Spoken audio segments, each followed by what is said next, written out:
ചില പൂക്കൾ വിരിയുന്നത് കാണാൻ മാത്രമല്ല, ചില ഓർമ്മകളെ വീണ്ടും വിരിയിക്കാനാണ്. ഓരോ പൂവിനും ഒരു കഥയുണ്ട്, ഓരോ സുഗന്ധത്തിനും ഒരു ഓർമ്മ. പക്ഷേ അവ നമ്മളോട് ഒന്നും പറയുന്നില്ല. ആ നിശബ്ദതയ്ക്ക് പോലും ഒരു പ്രത്യേക ഭംഗിയുണ്ട്.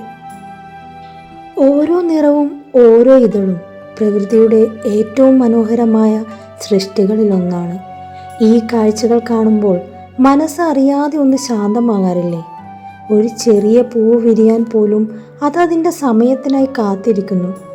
ഓരോ പൂവും വ്യത്യസ്തമാണ്, ഓരോ നിറത്തിനും അതിൻ്റേതായ ഭംഗിയുണ്ട്.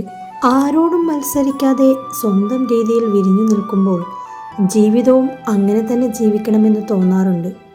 ഇസ്രായേലിൻ്റെ മനോഹരമായ പൂക്കൾക്കിടയിൽ നിൽക്കുമ്പോൾ മനസ്സിന് എന്തോ ഒരു കുളിർമ.